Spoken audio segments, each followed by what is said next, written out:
Namaskar, Kindred Spirits. Welcome to another podcast for Yogi Horsewomen. Today, we're going to discuss how the importance of finding balance in our lives and in the big things as well as in the small things. And so much we see now is out of balance. There's chaos, which is a very rajasic energy. And rajasic is part of the three gunas that we talk about in yoga, which are the different types of energy that exist in all life. There's rajasic, which is strong, hot, movement, chaotic.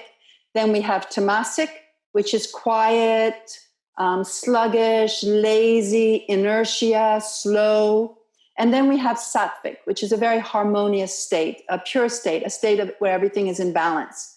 And through life, we are always searching to find that balance within us. And sometimes if we're over rajasic, or life is over rajasic, meaning it's over chaos, there's too much stress, there's too much things going on, we have to bring in a bit of the tamasic, the quiet quality, to bring us into that state of balance, that beautiful state, sattvic.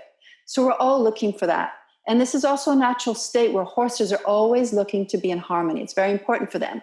Harmony and balance within the herd is their safety. It keeps them alive throughout all these years that they've been on planet Earth with us. So we're seeing a lot of imbalance in the world, a lot of chaos right now through what everyone's experiencing through the COVID virus and how it's affected us personally, how it's affected humanity, and how it's affected us globally. At the same time that this rajasic state exists, there's also a tamasic quality happening too, where people are stuck at home. They've lost maybe their jobs or their financial income or different things. So their life has been put on halt. What can we do about this? We have to look for those balance between these two energies that we're seeing right now to bring that harmony and well-being that we're looking for, and in whatever situation we're finding ourselves in the moment. And from this place of fear and rage and frustration, this rajasic energy that a lot of us are feeling, and from being blocked and not being able to do things that we're used to doing, we tend to lie around more, maybe eat more, watch TV. And now we're creating this tamasic, this inertia, which leads to disharmony and can lead to dis-ease within our body and to depression as well. So how can we bring harmony into these energies of chaos and inertia? It is a time we need to go inwards, to search inwards for the answers. And we've been given this time actually to have this time where we don't have the big to-do list, where we can't do the things we would normally do. We have been given this time we can actually go inwards and find answers, clear answers, our answers that we need for ourselves. And yoga gives us the tools. It gives us many tools to find answers within ourselves. When without is full of chaos and fear, going within, we can connect with our essence and what truly is important. We can connect to our true self and find these moments of peace and joy and even bliss. And the more we do this, the more we create this sattvic, harmonious energy that will slowly change our perception on how we see things. Instead of seeing all the things like the glass half empty, we'll start to find the little joys, the little beautiful times, the little beautiful moments, the light within our light. And this is really important. This is going to create higher energies of positivity, higher energies of creativity, and higher energies of well-being, of feeling better and seeing how you are really in this life right now. And there's different yoga tools that we can use for this, and we'll talk a little bit about this, but just simple things like waking up in the morning and sitting quietly for 5 minutes without doing anything, without turning on the news, without going to your phone, sitting in nature, looking out the window. If you meditate, go ahead and meditate, but just take a moment to breathe and be quiet. And do this also before you go to bed. And you can add on the things you're grateful for that day, the beautiful things that happened to you that day, because there are always these precious moments to look in each day, despite of all the chaos that is around us. You can go for a walk in the nature and be in the company of your family, your dogs, your animals, your horses. Take the time. You've got the time, so take it. Be creative, write, paint, find a hobby. From your tamasic energy, add activity in your life to create more movement, more energy, more flow of energy. Don't get stuck. So today we will talk with our guest, Nathalie Vandenabeele from Belgium, on how she is finding ways to have balance in her life with her partner, Asnik, and her daughter, Maya. They are professional acrobats, and this has been very difficult for them due to the COVID-19 show cancellations. There's many things they can no longer do, and they're stuck at home finding ways to figure out how they can move on in their life. Being a mother of a 2-year-old during the COVID virus also has its challenges and its worries, and finding ways to create and make money is also difficult. Nathalie came to us over 7 years ago, a free-spirited woman who had her own challenges and difficulties to overcome. She left her home at a young age as soon as she could to discover who she was and find a way to heal her own wounds. A strong and determined personality, she wanted to make the world a better place and still does.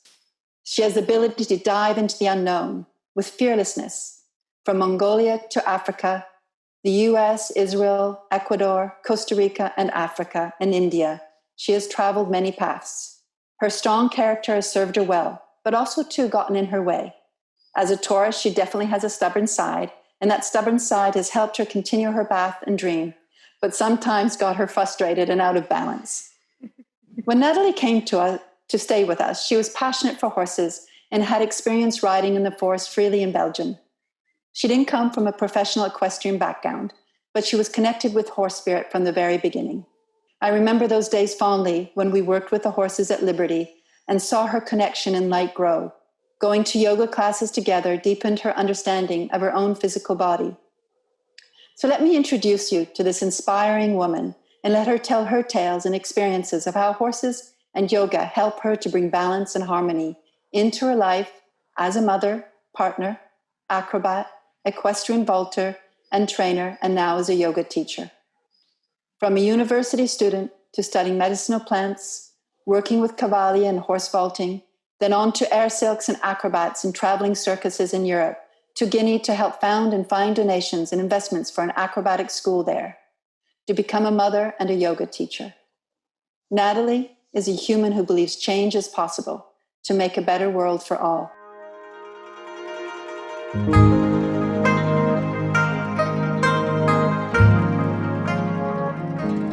Namaskar, Nathalie. Namaskar. Thank you for this beautiful introduction. So I'm not finished, a little bit more. So Nathalie, I see you as a very strong woman who dives deeply and passionately into everything she believes is important. You commit yourself completely all the time, and this is a wonderful gift, but it's also caused you a lot of frustration, pain, maybe even anger and sadness as well.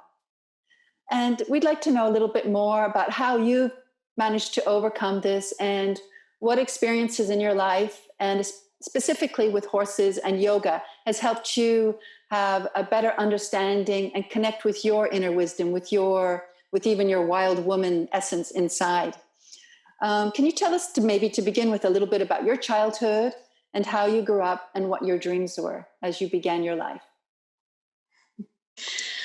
Well, I think I always have had a strong mindset. Like, it's not something that I have worked for, or it's something that has been part of my mind. So it's like I don't know how to be different than this.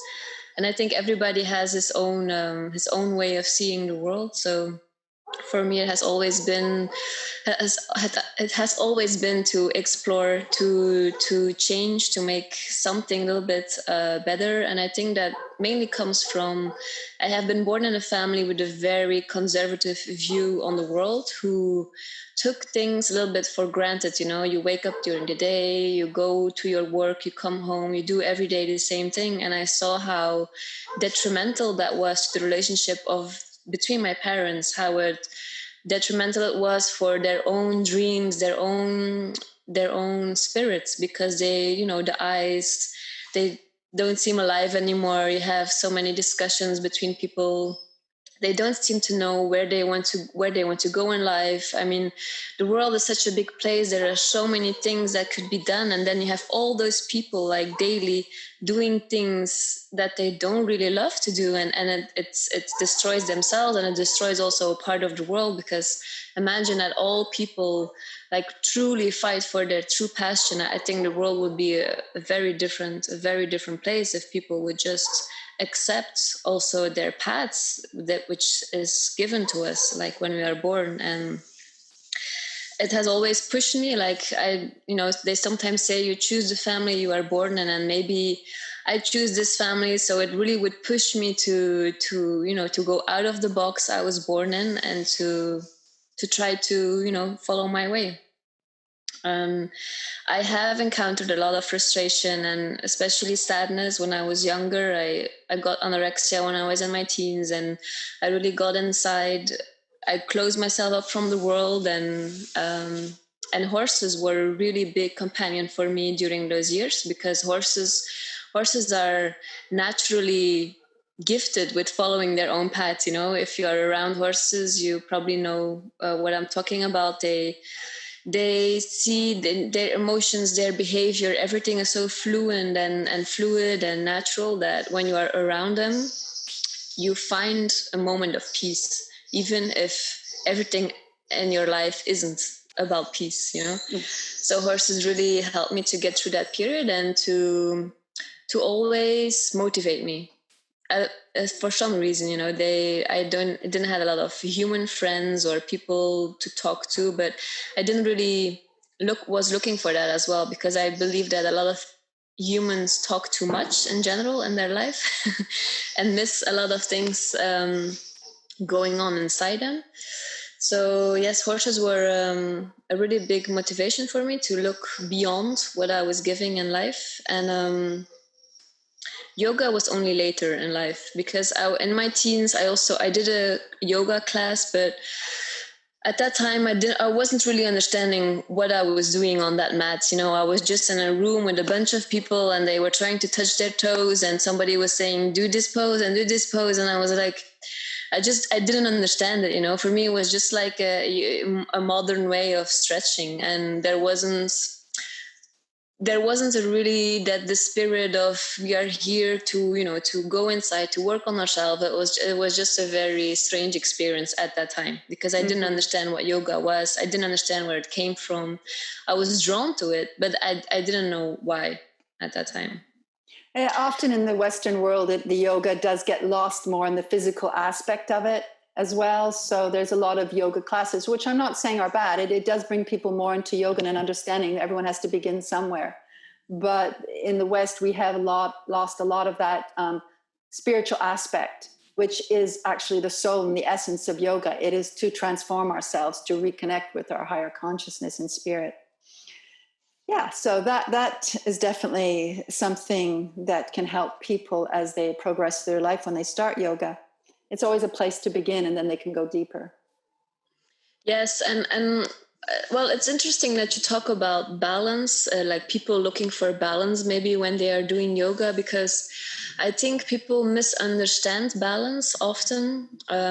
I have a scientific background, so I always look at words a little bit from that perspective. And in science, balance is a change. Like, there is no real balance where nothing changes. If there is anything in any system, if it's a big system like the forest, or a small system like some dirt, if there is balance or equilibrium, then it means that the speed of change is constant. Meaning that a balance is only there when things that come inside equals the things that go outside. So it's a change, and it's not something static. It's not something that you will feel and it will stay like this for forever, It's an always changing situation. And for some reason, our society has grown into a society where people cannot really handle change that well. Like, we have learned to grow up in a society where you push on a button and you control something, and it stays like this until you push on a button again and it stops. So people sometimes see their own being as a system like that, I believe. And when they are looking for balance, they think it's going to be a little bit like this.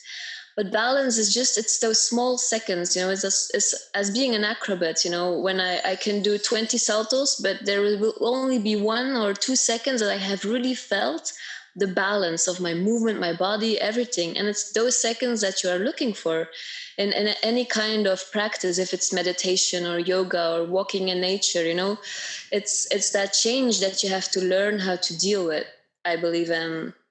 And it's just very hard for people. They are so resistant to change on a big scale, on a small scale, that it's so hard for people to accept that. Like when you have an emotion, I see so many people, they believe the emotion is theirs. You know, I'm sad, so I am sad. But sadness is an energy. It comes inside of your system. And if you want to be in peace again, you let it go outside of the system.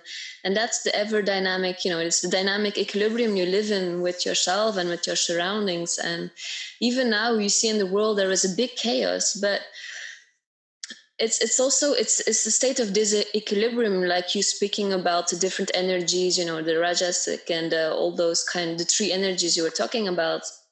They can easily be balanced again. So I'm for the moment, I'm not really living in fear about what is happening. Sometimes it does overcome me because, I mean, a lot of reason is going away in a lot of people, and fear, I mean, if it's on a collective scale, then you also feel it. I mean, you can't close yourself off from that. But if you're really looking balance in these times, then you have to find ways, I believe, to let that fear go and to replace it with another feeling that also other people could benefit from.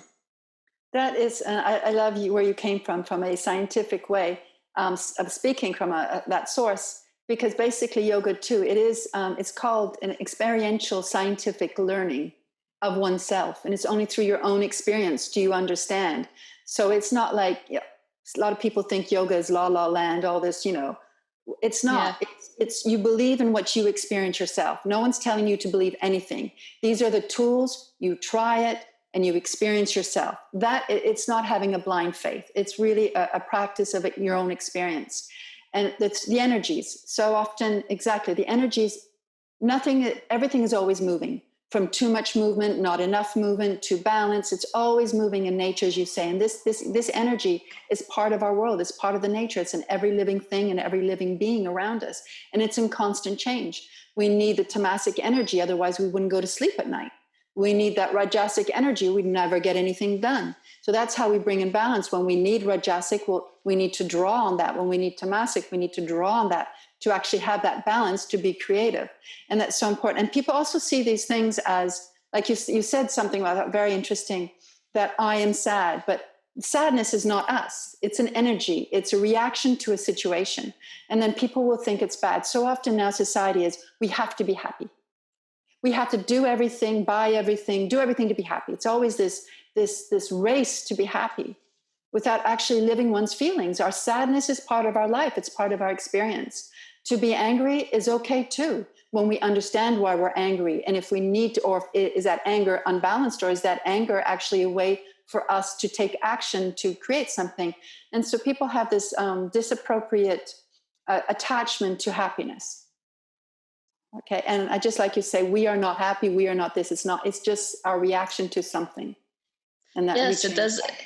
It doesn't define us. It can define us for a moment in our day or in our life, but it doesn't have to define us. And before I could be like that, you know, I was angry at somebody and I could hold on to that anger for days just because I didn't like to feel that way, but it was just like, it's something to hold on to. I know what I am angry, but what do you do with that afterwards? I mean, and the more quicker you can make this process of dealing with something that comes into your system, the more those moments of reasonable peacefulness will come, you know? But it's a learning process, like everything in life. I mean, if I look at my 2-year-old, she can cry, and then 5 seconds after, she can laugh. I mean, children are so naturally dealing with those kind of emotions. It's crazy. And then you can ask yourself, like, is she really like meaning this? Because first she was crying and now she is laughing. But this is how children are. And I think we at some point we lose that kind of natural ability to deal with emotions and energies fast like this, you know, and we have to relearn it again the older we become, because of education and yeah, everything. Yes, exactly that. And that, well, like you say about children and about Maya, they are naturally, you know, they let it go. They're angry and then they let it go. Animals, you see dogs, if they after a dog fight, dogs shake it off.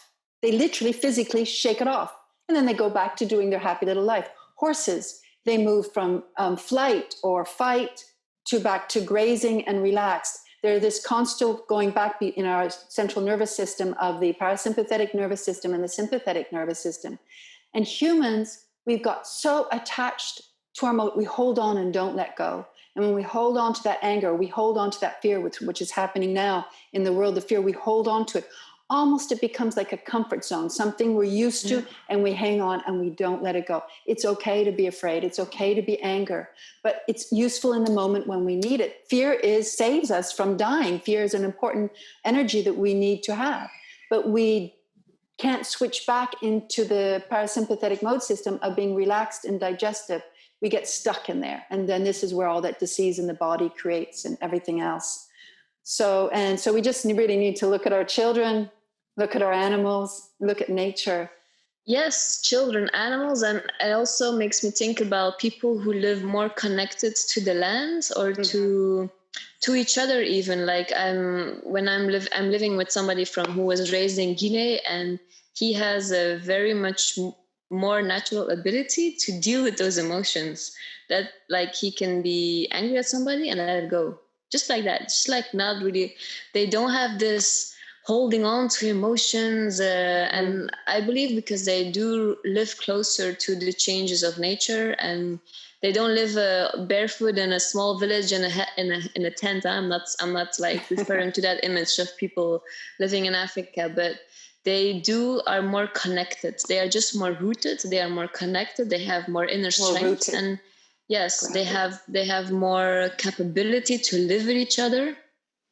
Even if there is no extensive communication like we sometimes are looking for between people, but they just have a more natural childlike capability to let go of stuff and to move on and to not think about it anymore or talk about it anymore, while we are so in our minds and so in our heads that people just continue having these thoughts. It's a real learning process. And I think it's a real big strength of yoga and meditation, that it actually can give you a tool to stop this voice inside of your head who keeps talking and talking and talking and talking. Because if you don't have any practice that requires your immediate attention, like for us, it's acrobatics, because if you're not focused, you fall and you can do some dangerous stuff to your body. But I mean, meditation and yoga can really be a very useful tool for that, to really train your mind, because nobody is in a desperate situation, because some people are so depressive that they think, I cannot get out of this. I mean, it's not possible. I only have dark thoughts. And I have seen people in a very serious situation also, like with anorexia, and people sometimes are very far, but we always have to remember that it's just a muscle you need to train, and it's your brain. It's the only thing you need to train, and you have the capacity for it. So there is always hope for me. There is always hope for everybody. Yes, the brain it's a wonderful tool, but the mind is a tool. It's a tool, and we need to use it because it's a wonderful tool. It's how we create. It's how we build things, do things. But we let the mind become us. They let the mind become our dictator, really. And so exactly, like you said, so people either connected to nature or finding tools through the path of yoga, whether it's meditation, even just doing the physical practice of asana, it's still bringing that focus on your body and then more and more inwards. And that gives us tools to get us out of our heads, really. So I'd like to go back a little bit to asking you, what made you want to travel the world and explore? What drove you to do this? And what still drives you to do this? Well, I do have to be honest. At first, I was 16 when I started traveling by myself. I just wanted to get out. I just wanted to get away from what I thought was a very repetitive life of people not really bringing inputs into my life. I never grew up in a family where they were interested in lots of things. They were just interested in the common things. And this is not a judgment against people who are happy with a life which is very regular.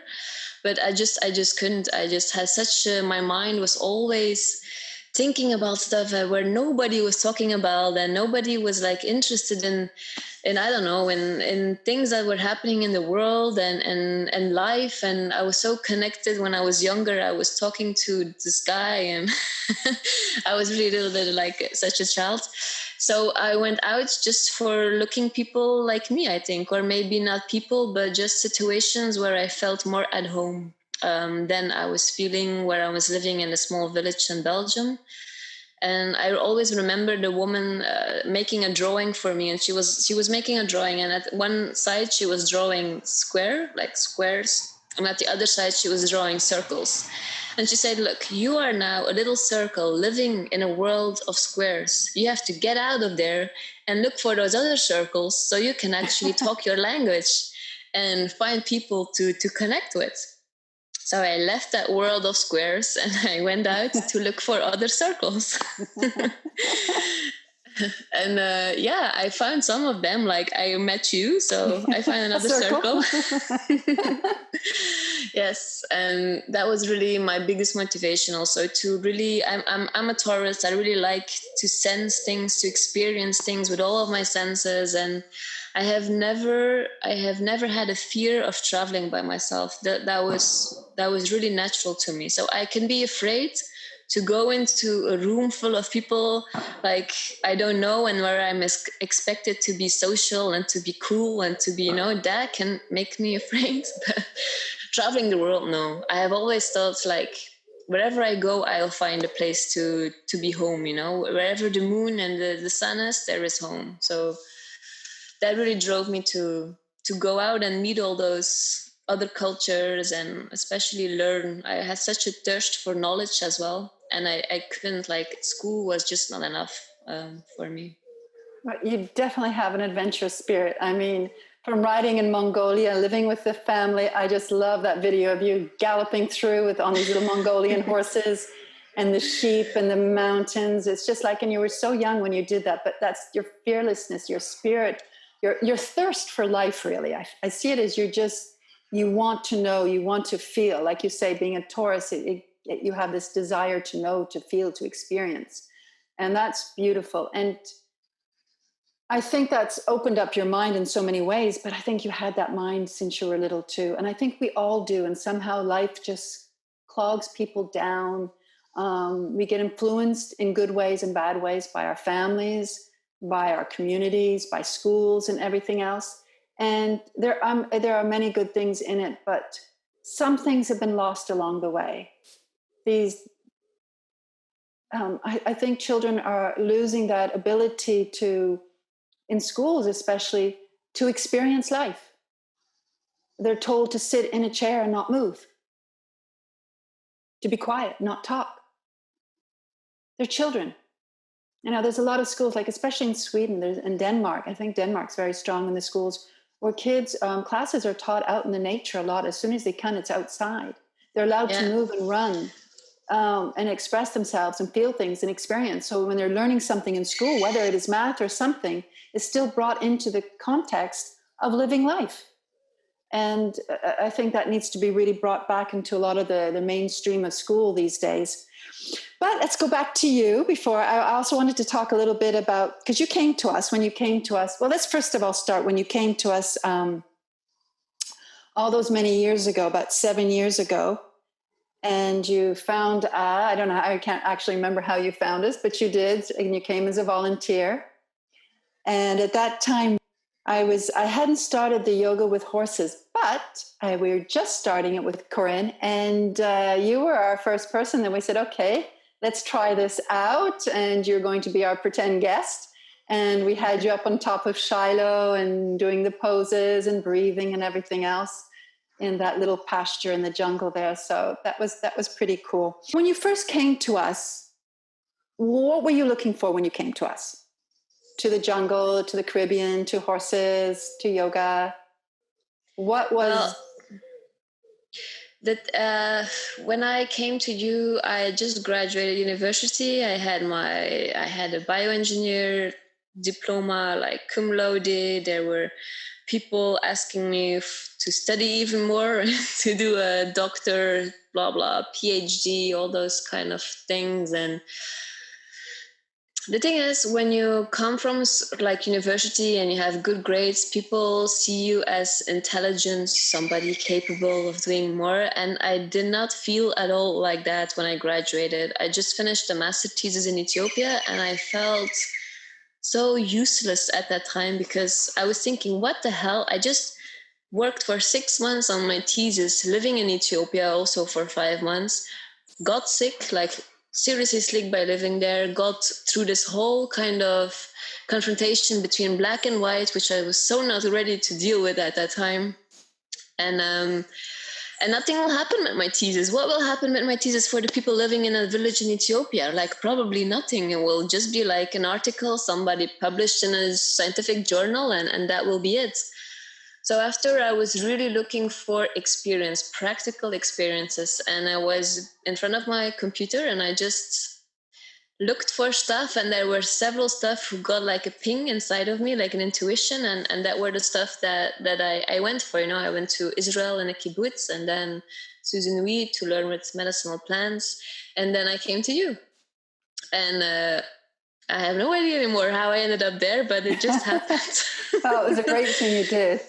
And when you came, do you remember when we used to go to yoga classes by Jo on her deck overlooking the beach? Yes. And I think at the time too, you were having I wouldn't say at war, but you were having a little battle with your physical body and how you felt about it, as a female, as a woman in life. And our time spent with the horses, and we started remember we did the water hole rituals from Carolyn Resnick. And so you were getting all this experience of learning to connect with horses at liberty as we played with our horses, Shiloh and Greyjoy, in the pasture and on the beach, and going to yoga classes. So how did this experience of being with horses, of not sort of training them, of actually connecting with horses and having a yoga practice, did this help you in any way in your perspective of you as how you saw yourself physically and how you saw yourself as a woman? Yes, it certainly did, because, you know, it's the Caribbean, so you're always more relaxed because of the weather and the people and especially the yoga and the horses. It gave me a time which I have never had in my life, was just to be, you know, just to be and to learn from you and to be with the horses, to do yoga, where I started to understand also more. I was still not feeling 100% comfortable doing yoga, but I started to see more nice things about it. And I started to believe also more that I was capable of doing some yoga. And I believe at that time I wasn't really conscious about it, because I didn't know what will happen after I left your place. But it gave me a sort of base, or a sort of feeling that I will always return back to that while I was dealing with all the things that came after. Because, you know, after you, I went to a place which was very rigid in training and discipline, and, you know, For where horses. people, for horses. So they, you know, when I first launched the horse, they were laughing at me. On my way, I was like hopping around with my horse. So they were in lots of ways like completely the opposite of what I had experienced at your place. So it really gave me a hold on to know that even I was sometimes seen as a little bit crazy for them, I was not. Because there were other people living like that. Yeah. So you came from a place where we were working and being with horses, letting them have their free will. It was really based on connection, letting the horse be free. Everything we did, the horse had the right to say yes or no. So it became our willing partner. And of course, all my horses are always outside and free. So in a restricted training program, the horses were always inside. And even if they do beautiful things at liberty, I remember you saying how frustrated you were that the horses didn't have enough freedom and that you didn't feel there was enough basis on the connection. And I remember saying to you, patience, grasshopper, patience. Learn from these masters, because they truly are masters, and their training techniques are wonderful, and they do these beautiful things. And find your balance with that. Use this as another tool to use this, and then add what we did together onto that. but I'll always learn, because we can always learn from so many people. And maybe if it doesn't resonate with us completely, there's still a part of it that can be used. So that's why I think all our experiences are always valid, even the bad ones or the good ones or the difficult ones and the happy ones. And I think you were able to bring that two together and find your balance with it after. Yes, I must say that actually after this whole COVID-19 quarantine, that this finally happened this year only. And that was after the circle, that I came back to your place last December, November, and followed the YTT training. And that was finally like the beginning of me finding confidence in what I'm doing, meaning being an artist and an acrobat, because I have always been training physically and as an artist without 100% believing in it. And you could see that. You could see it in my training. You could see it in my results. You can see it in I do hand-to-hand with my partner. So you really need to be confident in that. And I was always holding myself back a little bit. And I did that for all the year when I was leaving your place and I was training with the people from Cavalia, and I did things, but I wasn't fully committed to it in the sense of believing it. Mm-hmm. So I got injuries. I had to struggle with a lot of obstacles before I could truly understand it and really decide to really follow through. Because mm-hmm. I had always, we are working on a project now to make a show with people from Guinea, and I so much believe in this project to share the story. And now, after I came back from the YTT training, I really decided upon it. And then the quarantine came, and I had time to train, to make a trainings program, to make it really consistent. And this year changed a lot about me. I mean, since the YTT, I changed a lot. It was like a beginning again of a next cycle. When I came from your place, it was a cycle, and now coming back to your place, another cycle started, which with more, with progress. That's how life goes. I guess we have to go through those years of battle and insecurity and finding ways to deal with our obstacles, and then to progress in the end. So how did your experience of the YTT and your continued practice of yoga help you come to this place? What tools, your practice through the yamas and niyamas, which, just to explain to our listeners, yamas and niyamas are like our personal observances, our moral codes in yoga. It's how we need to behave. We should behave outwards to others in the rest of the world, and also how we balance ourselves and how we see ourselves and how we connect to ourselves. So it's like different, for instance, the yamas, it's about practicing non-harm, whether it's to our own selves or through our thoughts or for physical actions, and to others and to all life. And then it's about being truthful. I mean, that's a whole topic of in our own. But just how was your experience? And you can talk about either the yamas or niyamas or not, or something else in your yoga practice that has helped you have a foundation or given you strength and to help you be grounded and centered to find this balance in your life where you, like you said, that you didn't fully believe in yourself or you didn't fully participate in what you were doing. It was almost like you weren't fully believing in you, and you weren't didn't have faith in the movement of life around you. So did yoga help you find your connection to this? Yes, and I think more in general, really the YTT, the yoga teacher training, because, yoga it's a big word. And before I did not understand yoga as I understand it now. And the difference was just study. It was just people explaining to me. It was learning. It was being surrounded with people who also want to learn that way, being surrounded with teachers and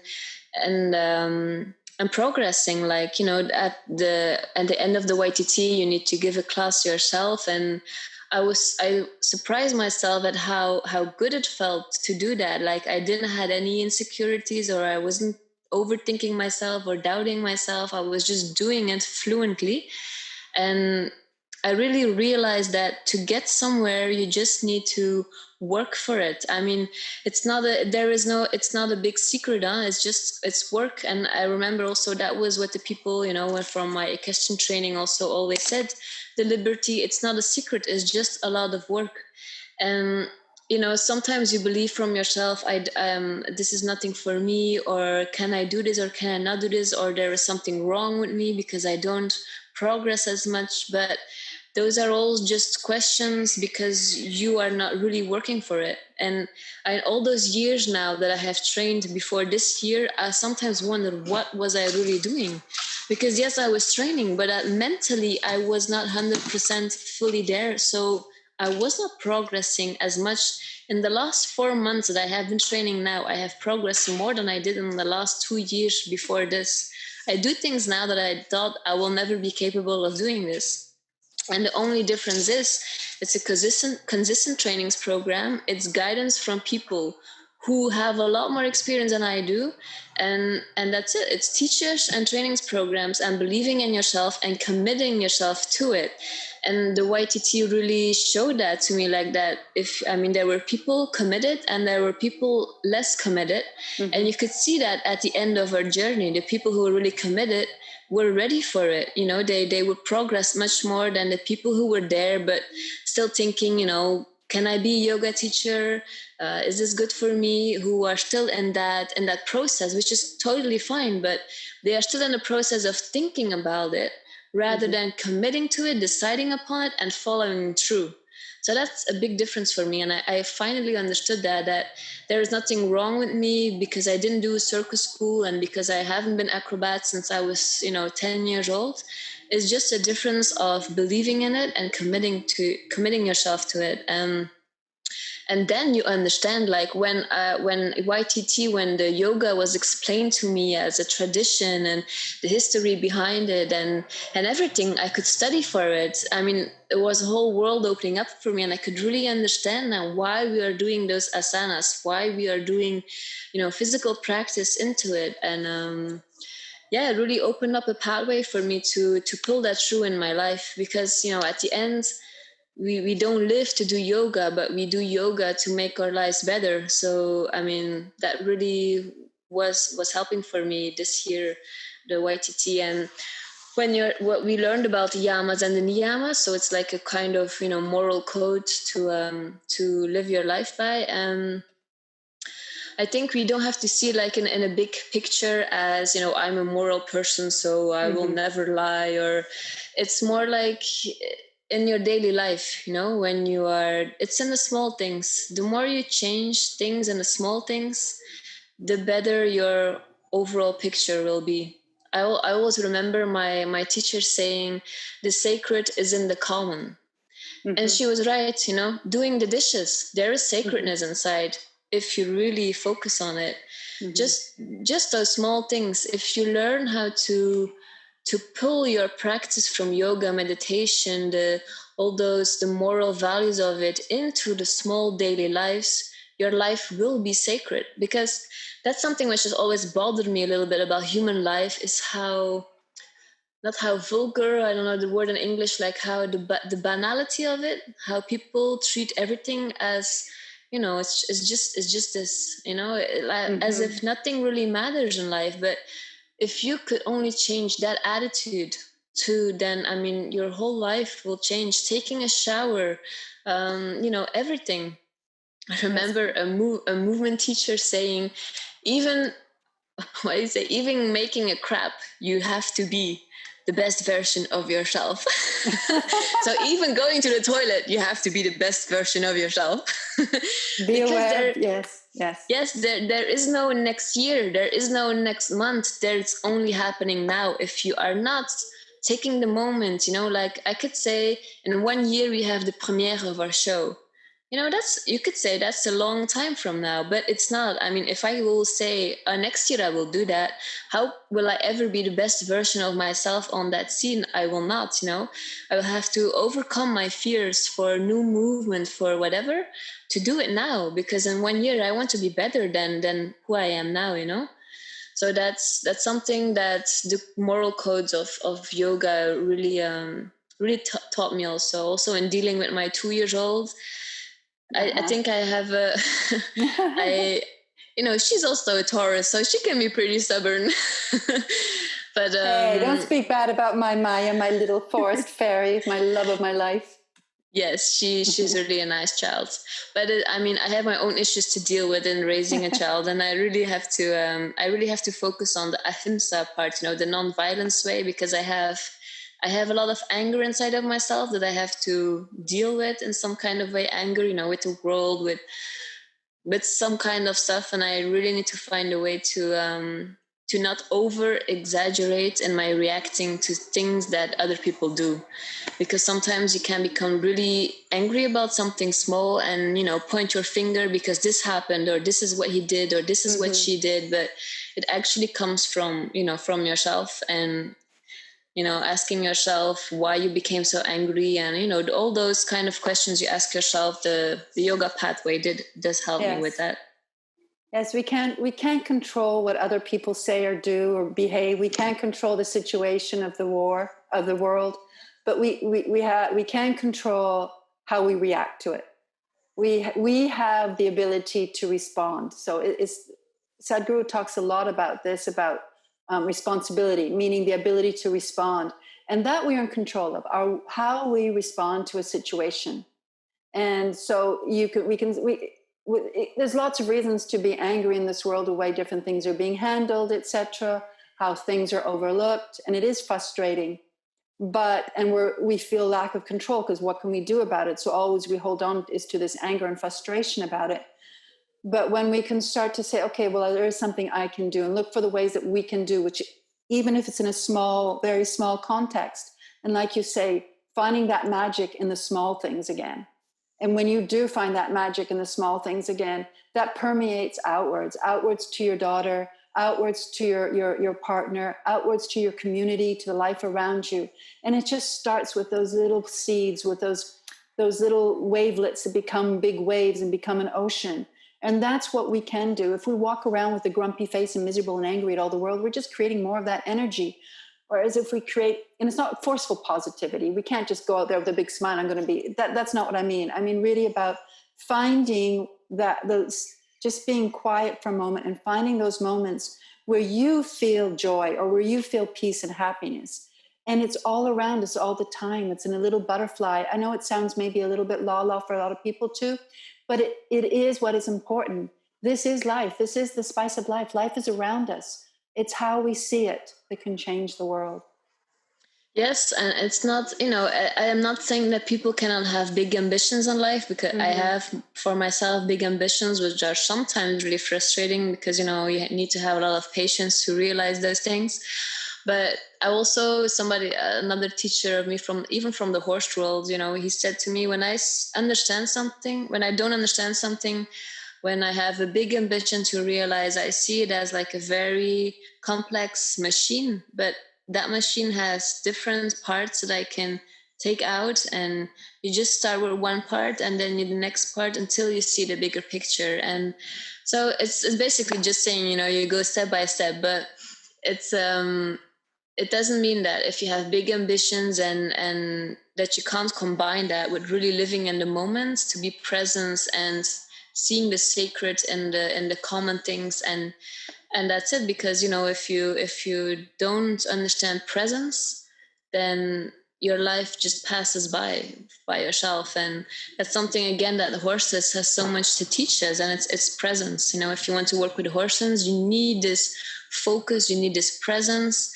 It can be horses, it can be, I don't know, some kind of wild sport, it can be bungee jumping, it can be whatever, where you need that focus, being in the moment, that's almost like an adrenaline kicking in your body, saying, okay, now you need to pay attention. And a practice like that can help through horses, through yoga, through acrobatics, whatever, until you find that tool in other moments of your life. Sometimes I'm so busy on something, and Maya, my daughter, is playing, and I forget to also be present for that moment, and sharing that with somebody else. And that that can be on all kind of levels and all kind of classes, whatever background you have, if it's university or physical, or if you are high up in here in a social class or whatever. It's something that everybody has the power to do. That's something so powerful. It means that every human being has somewhere you have control over. I mean, it's this power of being present and being in your life. Even if you think your life is shitty and doesn't mean a lot, I mean, you can make it mean a lot, It's up to you. I mean, so true and so important. So before we go, I would just like you to talk about Greyjoy. I know you have a special attachment to him, and you met him when you first came to visit, and you were with him again. And Greyjoy is a horse that had a very difficult beginning before we got him. And he's a horse that was almost put down. He's almost died 3 times and survived all 3 times. He's a very grounded horse. He's quite a dominant horse, but he is a very magical horse. And you had a strong affinity to him. Would you like to talk a little bit about Greyjoy with us and your connection to horses and what he reminded you? Greyjoy was just like love at first sight. It's something you can't really explain why you have this chemical reaction to somebody. And Greyjoy was just that. I just love his confidence. He's there, and it's like a horse. He's like a little bit of a truck horse. He's not that a bulldozer. He's not that nimble and he's not that elegant, but he's like so overconfident about his own attitude that I think at that moment I was also really looking for that inside of myself, And now the last time I saw Greyjoy and I was understanding that confidence a little bit better, it was like, those good old times, friend, where you bulldoze your way. And I was like, Greyjoy, what are you doing? Now I understand what you were doing. Yes, I understand why you were like crawling between that fence and, looking for your own way. And I just had determination, something that I can really connect with, because it is true. Once I have an idea in my head, I will not stop before I realized it, or like very determined to go for things in life. And Greyjoy is a magnificent horse to teach that to people, to find this rooted confidence, of this is me, and I will not apologize for it. This is who I am, and that's it. That is really Greyjoy, and it truly is. Yeah, he is really something. And horses have helped me through life, even if I'm not around horses or training with them. I have some horses in life who have always like been with me when I'm in difficult situations. I will just close my eyes. I will think about this horse, connect with it, and that will just give me strength, to go through. Something we all need. Yeah. Well, thank you so much, Nathalie, for being with us today, for sharing your experiences, your dreams, and your personal stories with us. It's been wonderful. Thank you so much. Thank you for inviting me. And I definitely hope to see you and your beautiful family with us again next year. Hope you can make it. I hope the world finds its balance out of the chaos we're in, and new opportunities and possibilities will exist in a new world. I truly believe it's going to be a different world. I hope it'll be a different world in a very positive way. But it's going to take its time before we get there. And it's going to take commitment and discipline on humanity to figure this out, to figure this out from a place not of control and really dictatorship in many ways, but from a place of compassion, a place of empathy, a place of expansion towards life, towards each other. And this is going to take humanity time, but we're learning our lessons, and I'm hopeful for our future. Yes, I'm hopeful too. For people like you on the world and teachers around us, there is always hope. There's always hope. So for our listeners, I would just like to say another little word before we leave you. So thank you for taking this time to travel with us on a little of our journeys and with Nathalie today. And remember, keep your hearts open to new ways of thinking, to new possibilities. It's not what's happening around us and to us, but more how we perceive and how we react to it. So take the time to go inward and to listen to your inner voice. Find that inner wisdom, to find that courage and fearlessness that you need to go on, to create the life that you, your soul, your dharma needs to live. We all have a dharma, we all have a purpose, but we have to listen to that voice, we have to hear it, and then we have to find that courage and that discipline to move on. Nothing's easy and nothing changes overnight, but it begins with our each and every one. It begins with you, begins with me. And we have to take that step if we want a better world for us, for our children, and for those to come. So if you'd like to, you can join our classes if you want to find more classes on yoga and meditation and how we connect with horses. You can join us and find us through our podcasts on Spotify and podcast on Apple and also on Google. You can join our Patreon account. Both are under the name Yogi Horsewoman. And you can also check our website out at horses.yoga. And for those that would like any more information, please send us an email and we'd be happy to connect with you and share more of what we know with you. Until then, may there be peace in our hearts, peace in our lives, peace in the world. I wish you all a beautiful and wonderful and happy day. Namaste. And namaste, Nathalie, to you and your family. Namaste.